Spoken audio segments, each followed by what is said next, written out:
Next, we will go through inorganic hydrides. So, classification. Based on their physical and chemical properties, the hydrides have been classified into three main categories. They are the main categories, three main. Fourth one is also known, but studies are being carried out on this fourth one. So, the three main categories are ionic or salt-like hydrides, molecule or covalent hydrides, interstitial hydrides, and intermediate hydrides. They are also known. First, ionic hydrides. Now, how they are formed? Now, they are formed by metals which are more electropositive than hydrogen. Ionic hydrides, as you know, it is formed by the loss and gain of electron. So, ionic hydrides, they are formed by metals which are more electropositive than hydrogen. Such metals are located towards left of the periodic table, and they are formed by transfer of electron from metal to hydrogen atoms and contain hydrogen as H negative ion. Obviously, as stated above, that they are formed by the metals which are more electropositive than hydrogen. So here the electrons will be gained by hydrogen only, because hydrogen is electronegative in comparison to these metals. So hydrogen here present is in the form of H negative ion. For example, we have of lithium hydride, LiH. We have calcium hydride. Now they are white crystalline solids, and they have ionic lattices, and they behave like salts. Then these hydrides have high melting and boiling points, and they conduct electricity when they are in molten state. In molten state, they will conduct electricity, and they liberate hydrogen at anode. Obviously, we know that anions, they move towards anode in electrolysis. So here hydrogen will act as an anion, since it is gaining electron here. So it is liberated at anode in fused state. Then next we have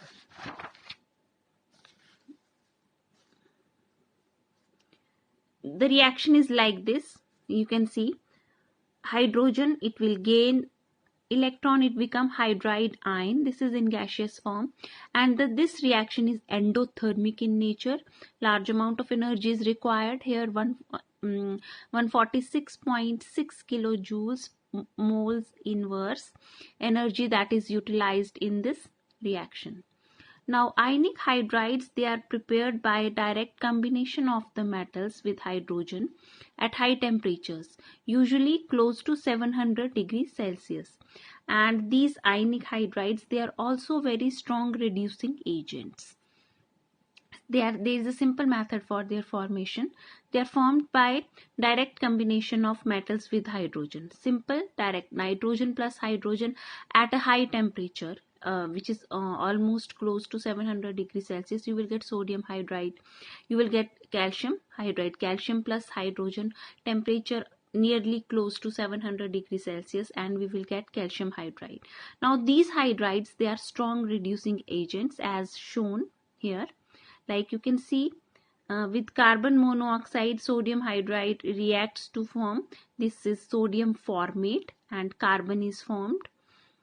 Then silicon chloride, it is reduced to silicon hydride, SiH4 plus NaCl. Then lead sulfate is reduced to lead sulfide, along with calcium hydroxide is produced. Then other properties. They burn spontaneously in air on heating on account of their decomposition into hydrogen. They burn in air like calcium hydride,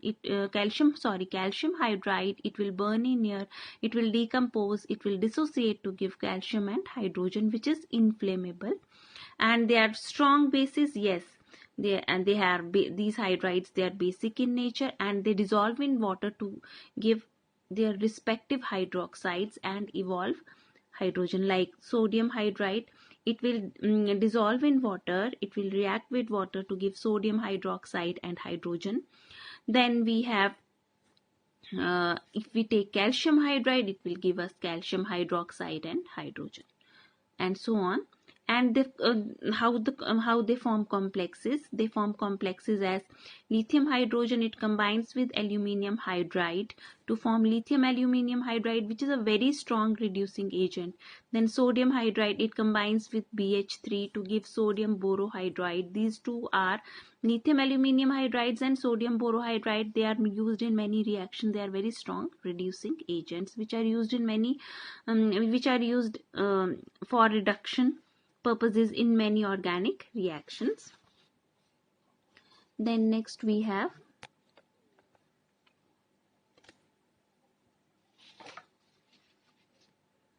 then the thermal stabilities of these alkali metal hydrides, they decrease, and their chemical reactivities, they increase as we move from lithium hydride to cesium hydride. So their thermal stabilities, they decrease as we move from lithium to cesium. Means as we move down the group, their chemical reactivity increases and their thermal stability decreases. Obviously their stability, it means that their stability decreases as we move from lithium to hydride to cesium hydride. Means on the basis of stability, lithium, if we look at lithium in this group from lithium to cesium, lithium hydride is least reactive and cesium hydride is most reactive. Then next we have a second type of hydride, which is molecular or covalent hydrides. What are they? Beryllium and magnesium of group 2 form hydrides which have considerable covalent character in their MH bonds. Now in alkaline earth metals, beryllium and magnesium are the two metals. Beryllium and magnesium, they form hydrides which have a considerable covalent character in their MH bond. The hydride, magnesium hydride, has rutile structure. In fact, magnesium hydride represents a state of transition between pure ionic hydrides and pure covalent hydrides. Now magnesium hydride, it is neither exactly ionic nor it is exactly covalent, so it is in transition form. Now bonding in beryllium hydride on the other hand is predominantly covalent. Now beryllium hydride, we can safely say that this is one of the example of covalent hydrides on the basis of bonding which is present in it. Now both beryllium hydride and magnesium hydride, they are prepared by direct action of metal with hydrogen at elevated temperatures. You just have to write that beryllium plus hydrogen, simple reaction, and at elevated temperature, high temperature, it will give you beryllium hydride. Similarly with magnesium. Now the hydrides formed by elements of group 13 to 17 are predominantly covalent. This is very important. If we move from the group 13 to 17, if we look from group 13 to group 17, all the hydrides which are formed, they are predominantly covalent in nature. The hydrides of group 13 elements, for example BH3, aluminium H3, yes, they act as Lewis acids. Are aluminium hydride at many places it is used as Lewis acid, are electron deficient compounds and exist in polymerized forms. For example, we also boron hydrides, we have done borons recently, so we know how do they exist. B2H6, B4H10 and AlH3 polymeric. Hydrides of boron and aluminium are employed as efficient reducing agents, and they are very good reducing agents. Carbon of group, and then we have group 14. This is all about group 13. Then in group 14 we know carbon, how it combines with hydrogen. We all know that is a different thing, organic chemistry. Carbon and hydrogen, they combine, they form hydrocarbons. We know that very well. Then next also we have silicon. Then we have silicon.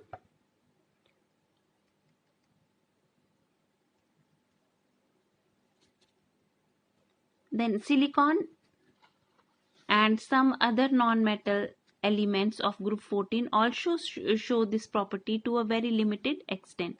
Yes, silicon is larger in structure as compared to carbon, so it also combines with hydrogen, but not as carbon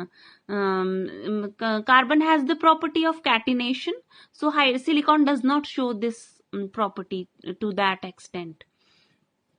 So it combines with the hydrogen, but to a limited extent. Silicon, for example, it gives hydrides such as Si2H6, Si3H8, Si4H10, etc. Tin and lead form hydrides which are unstable. They are very large in size. Hydrogen is small. Hydrogen is a small atom. Hydrogen has a small atom. It is a small molecule. Tin and lead are heavier elements. So they form hydrides which are unstable. Then we have others. Arsenic, antimony, bismuth, they give covalent hydrides. Then the hydrides of group 13 become increasingly acidic in moving from left to right. You can see that as we move from left to right, group 13 elements, they become increasingly acidic in nature, like as left to right. Group 13 से start करें हम left to right, down the group नहीं हम move कर रहे हैं, हम across the period move कर रहे हैं. Nitrogen is basic, water is neutral, HF is acidic in nature. In next row we can see that we have phosphine, H2S, HCl. Phosphine is weak base, H2S is weak acid, HCl is a strong acid. Then in covalent hydrides, the HX bond energies decrease with increase in atomic number. X is any atom here. So bond energy that will decrease with increase in the size of with increase in the size of atom, means with increase in atomic number. The lesser the bond energy, the lesser is the stability of HX bond. This readily accounts for the instability in hydrides of heavier elements of group 14 and 15. In fact, lead and bismuth, PbH4 and BiH5 can be prepared in traces only due to instability. Yes, the reason is the reason is bond energy. As the atomic number increases, what happens in these hydrides, especially in that of group 14 and 15, as the atomic number increases, there is increase in the there is decrease in this decrease in this bond energy. Bond energy will decrease, bond length will increase, bond energy will decrease, and as a result these lead hydride, bismuth hydride, pentahydride, these they are very unstable and they are formed only in traces. Then next we have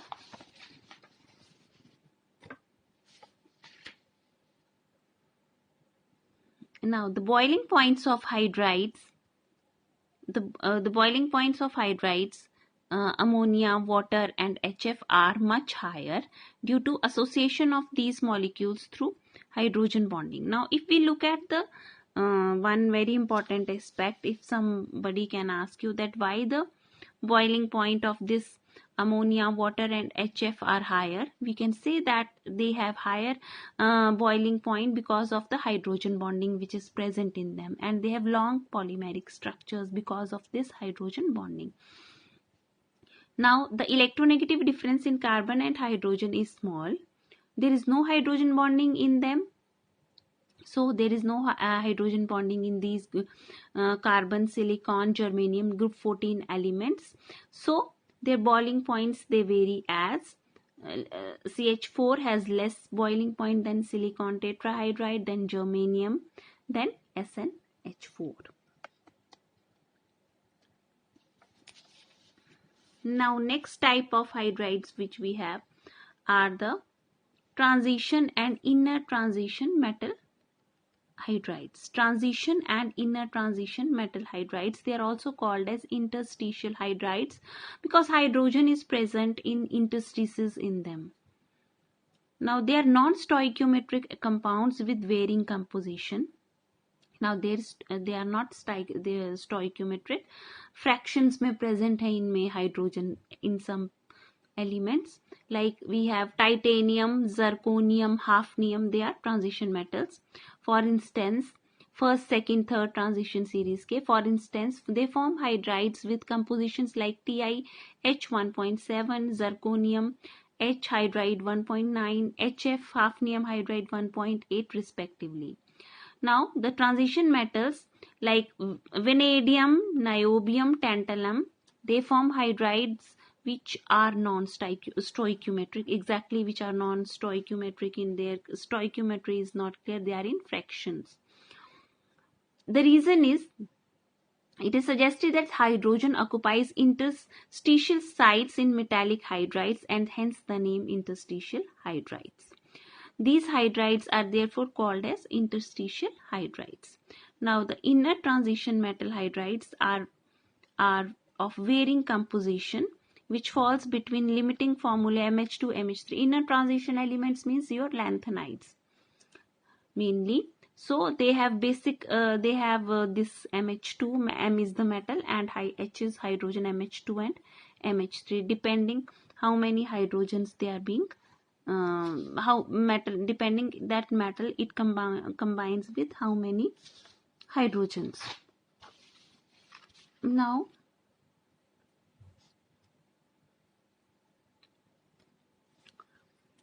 interstitial hydrides, or they are formed when inner transition metals they react with hydrogen slightly above room temperature at atmospheric pressure. It is just means the temperature is very normal.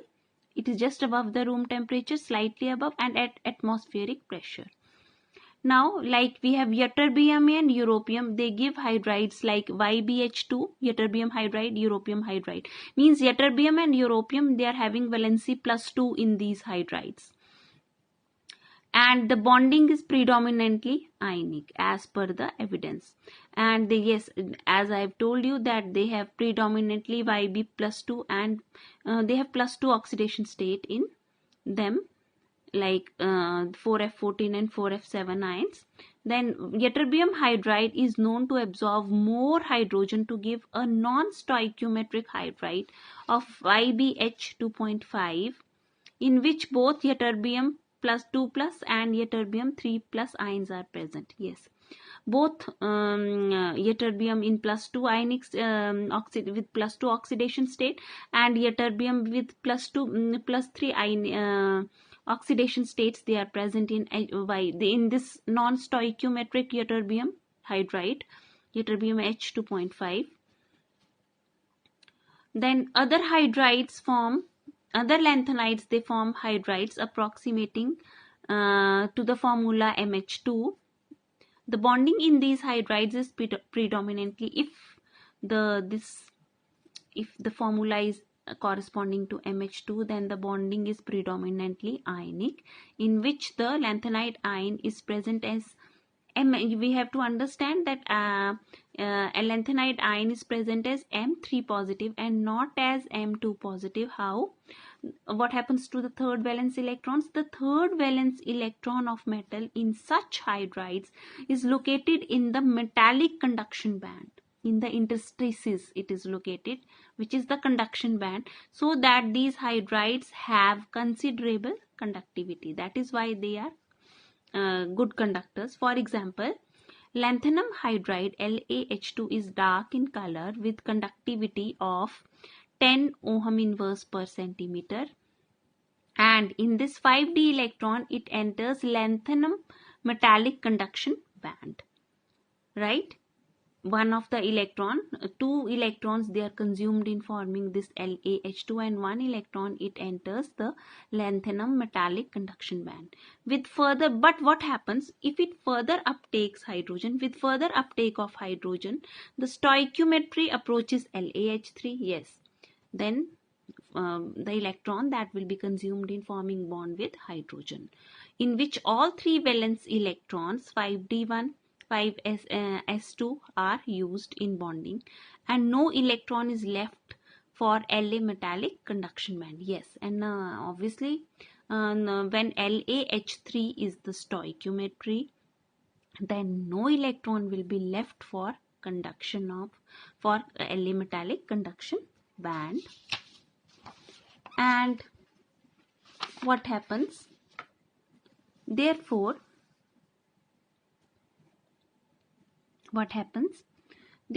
LaH3 has 100-fold decrease in conductivity as compared to that of LaH2.